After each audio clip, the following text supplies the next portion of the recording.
আপনাদের সঙ্গে আছি আমি রাব্বি। আমি একজন professional data entry, lead generation এবং ভার্চুয়াল অ্যাসিস্ট্যান্ট। লিড জেনারেশনের ধারাবাহিক পর্বে আজকে আমরা জানব B2B কি এবং B2C কি। B2B হলো বিজনেস টু বিজনেস এবং B2C হলো বিজনেস টু কাস্টমার। তো বিজনেস টু বিজনেস কি? মানে B2B কি? B2B মানে হচ্ছে একজন হোলসেলার যখন একজন লোকাল ব্যবসায়ীর কাছে তার প্রোডাক্টগুলো সেল করবে, এটা হচ্ছে বিজনেস টু বিজনেস। মানে একজন ব্যবসায়ী আরেকজন ব্যবসায়ীর কাছে যখন তার প্রোডাক্ট সেল করবে। B2C মানে বিজনেস টু কাস্টমার। তো একজন মানে লোকাল যে বিজনেসম্যান আছে উনি যখন সরাসরি কাস্টমারের কাছে প্রোডাক্টটা সেল করবে, এটা হচ্ছে বিজনেস টু কাস্টমার। এইখানে লোকাল বলতে যে শুধু লোকালই হবে বিষয়টা এরকম না। অনেক বড়, বড় কোম্পানি আছে তারা সরাসরি কাস্টমারের কাছেও সেল করে থাকে। তো এক কথায় একজন ব্যবসায়ী যখন কাস্টমারের কাছে সরাসরি প্রোডাক্টটা সেল করবে সেটা হচ্ছে বিজনেস টু কাস্টমার। আর একজন ব্যবসায়ী, একজন হোলসেলার বলেন বা একজন কোম্পানি বলেন যখন লোকাল বা আদার্স অন্যান্য যে কোনো ব্যবসায়ীর কাছে বিক্রি করবে সেটা হচ্ছে বিজনেস টু বিজনেস। তো আমি যদি এটা আরেকটু ভালো করে বুঝাতে চাই, তাহলে আপনারা মনোযোগ সহকারে আমার এই উদাহরণটি বোঝার চেষ্টা করবেন। তো আমি একটা উদাহরণ দেই, যাতে আপনাদের এই যে B2B এবং B2C এই জিনিসটা যে কনফিউশন আছে, সম্পূর্ণ কনফিউশনটা একদম ক্লিয়ার হয়। তো বাংলাদেশে যারা আছেন তারা অবশ্যই ওয়ালটনের নাম শুনছেন। তো ওয়ালটন দিয়ে আমি বলতাছি এটা আপনাদের বোঝার সুবিধার জন্য।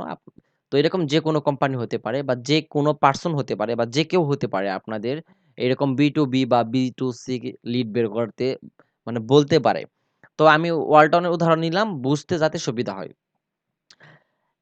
এখন ওয়ালটনের প্রোডাক্ট হিসেবে আমি এখানে একটা প্রোডাক্ট ধরে নেই যে ফ্রিজ। কারণ প্রোডাক্ট ধরতে হবে এই কারণে, কারণ আপনাকে যখন কাজ দেবে বায়ার, তার নির্দিষ্ট কোনো প্রোডাক্ট বা যেকোনো কিছু সে প্রমোশন করার জন্য আপনার কাছ থেকে লিড চাবে। তো সেই লিডের সাথে অবশ্যই সম্পর্ক থাকতে হবে প্রোডাক্টের। কারণ আপনি এমন লিড নিলেন যেমনটা আমি পূর্বের ভিডিওতে বলছি যে টার্গেটেড নিশ এবং টার্গেটেড লোকেশনকে। তো এটা দেখলেই বুঝতে পারবেন। আপনাকে অবশ্যই একটা টার্গেটেড মানে নিশের কথা বলা হবে যে। তো সেই হিসেবে আমি এখানে ফ্রিজ নিলাম এবং মনে করেন আপনাকে বলল যে বিজনেস টু বিজনেস আমার কিছু লিড লাগবে বা B2B কিছু লিড লাগবে যে এখানে আমি এই আমার ফ্রিজগুলো সেল করব। তো বিজনেস টু বিজনেস তো বুঝতেই পারতেছেন যে যারা এই ফ্রিজের ব্যবসা করে। তো ওয়ালটন তো সারা বাংলাদেশে প্রতিটা গ্রামে, গ্রামে কোম্পানি নাই। তো তাদের হয়তো কিছু কোম্পানি আছে এবং তারা কি করে তাদের এই প্রোডাক্টগুলো তাদের নিজস্ব হয়তো গ্যালারি আছে বা বিভিন্ন এলাকায় গ্যালারি দিছে বা আদার্স যে ফ্রিজ বা ইলেকট্রিক্যাল জিনিসপাতি যারা বিক্রি করে, তো সেই সব দোকানে তারা কি করবে এই ফ্রিজগুলা দিবে এবং সেই দোকানদাররা সরাসরি আমার আপনার মতো লোকের কাছে কাস্টমারের কাছে বিক্রি করবে। এবং তাদের আবার যখন প্রোডাক্টগুলো শেষ হবে তারা আবার কি করবে আবার ওয়ালটনের কাছ থেকে সেইম প্রোডাক্টগুলো আবার আনবে, এনে আবার আমাদের মতো কারো কাছে বিক্রি করবে। তো এই যে তারা ইনপুট করবে, তারা কি করবে? তারা কিন্তু ওয়ালটনের কাছ থেকে মালটা ইনপুট করবে। তারা আর ওয়ালটন কিন্তু সরাসরি আমাদের কাছে দিচ্ছে না। তারা কিন্তু দোকানে দিচ্ছে বা গ্যালারিতে দিচ্ছে যেটাই বলেন, মানে শপের মধ্যে দিচ্ছে এবং আমাদের শপে গিয়ে কিনে আনতে হচ্ছে। এটাই হচ্ছে মোট কথা। এখানে যদি লক্ষ্য করেন ২ টা বিষয় আছে। একটা হচ্ছে আবার ওয়ালটন এরকমও আছে কিন্তু তারা ওয়েবসাইটে সরাসরি প্রোডাক্ট দেয়। এখন আমি যদি সরাসরি ওই ওয়ালটনের ওয়েবসাইট থেকে কিনি অথবা ওয়ালটনে কোম্পানিতে গিয়ে কিনতে পারি, তাহলে কিন্তু এটা হচ্ছে বিজনেস টু কাস্টমার। আর আমি যদি দোকানে গিয়েও কিনি এটা হচ্ছে কিন্তু বিজনেস টু কাস্টমার। তো আমি আরেকটু ভালোভাবে বলার চেষ্টা করি, সেটা হচ্ছে এই যে ওয়ালটন আপনার যে দোকানদারগো কাছে দিল, এই দোকানদাররা কিন্তু একজন ব্যবসায়ী। তারা কিন্তু এটা ব্যবসা করে। তো এটাই হচ্ছে B2B। আর যখন ওয়ালটন সরাসরি আমাদেরকে দিল তখন হচ্ছে B2C, হ্যাঁ? যখন আমি সরাসরি ওয়ালটনের ওয়েবসাইট থেকে অথবা ওয়ালটন কোম্পানিতে গিয়ে কিনলাম, এটা হচ্ছে B2C কারণ আমি একজন কাস্টমার। আমার ১ টা প্রোডাক্ট লাগবে সর্বোচ্চ ২ টা প্রোডাক্ট লাগবে এর বেশি না। আর একজন বিজনেসম্যান বা একজন বিজনেসম্যান কিন্তু উনি অনেকগুলো প্রোডাক্ট নিবে। হয়তো এই মাসে ৫ টা নিলো, সামনের মাসে আরো লাগবে। ওনারা কিন্তু এই বিষয়টা রানিং এ থাকবে। এটা হচ্ছে বিজনেস টু বিজনেস।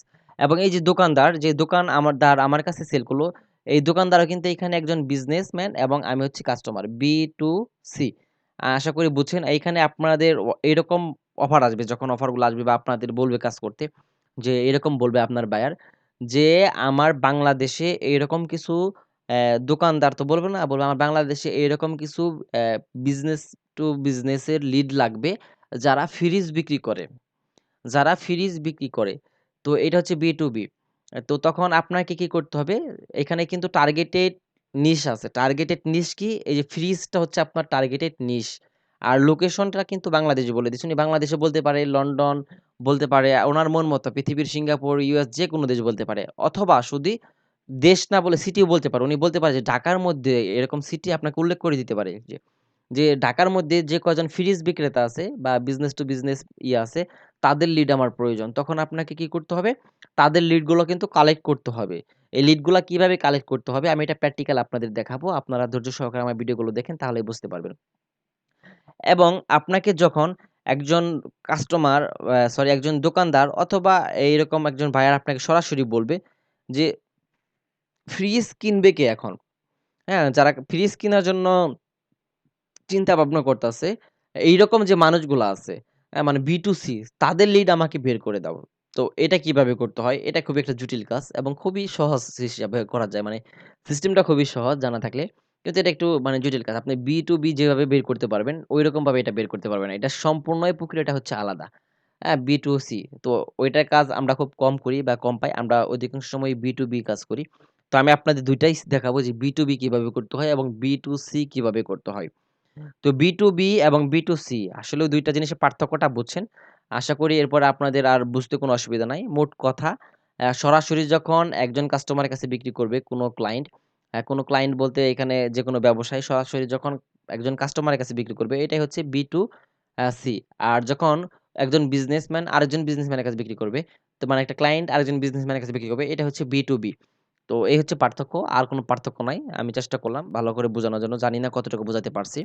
এরপরেও যদি কোনো সমস্যা থাকে অবশ্যই আপনারা কমেন্ট করবেন এবং আমি চেষ্টা করব আরো ভালো করে বোঝানোর জন্য। আজকের ভিডিওটি এই পর্যন্তই। ভালো আমাদের ভিডিওগুলো কেমন লাগে? আপনার মূল্যবান মতামত কমেন্টে জানাতে ভুলবেন না।